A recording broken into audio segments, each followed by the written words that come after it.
It's a common activity in the kitchen, chopping vegetables, in this case, scallions. It can be risky, even with eyes wide open, fingers dodging a blade. But what happens if you can't see that knife? Or a hot stove? What happens when you're blind and a chef? I just learned to start navigating around the kitchen without my sight. Meet Christine Ha, otherwise known as the Blind Cook. Is this the angle counter? Yeah.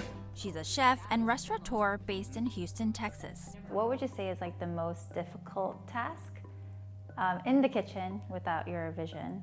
Baking is a challenge because once you put something in the oven, you can't really touch it or feel it or taste it without burning your tongue. And sometimes even the most mundane things like forgetting how many rubber bands are on like some scallions. We met before year one of the pandemic and just a few months after she opened her very first restaurant,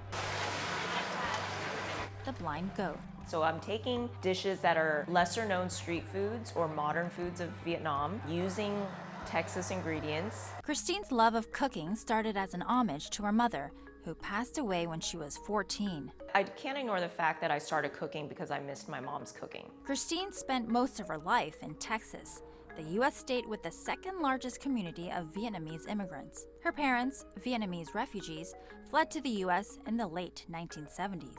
Being a Vietnamese girl born in America, straddling the two generations, it was, I would say, a cultural identity crisis. So growing up, did you feel like you had to pick one identity, like I'm either Asian or I'm either American? It was definitely a loaded question when I was growing up, but now I think I'm much more comfortable answering that I am both.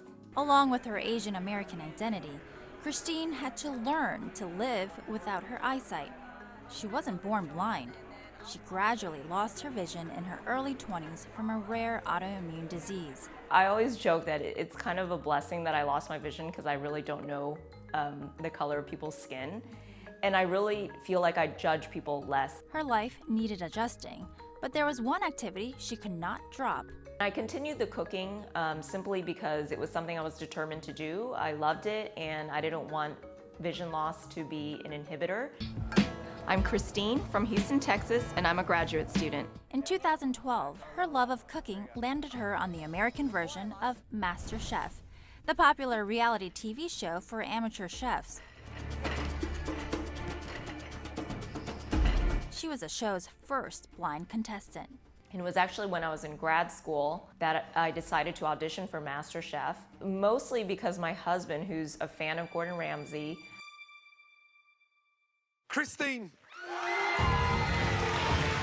Christine won the competition, which ultimately launched her culinary career. And after opening her first restaurant in 2019, she opened a second one called Xin Chao, named Best New Restaurant in Houston this year.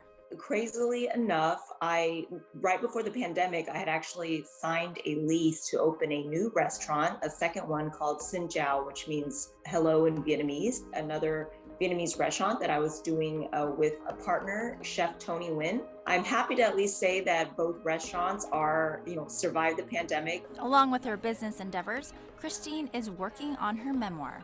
She also speaks at events where many call her an inspiration and a role model, a title she's not completely sold on. I played the hand that I was dealt with to the best of my ability. People are much more resilient and stronger than they give themselves credit for often. And I think it isn't until they're put to the test that they realize that they can overcome challenges. Connie Lee, CGTN, Houston, Texas.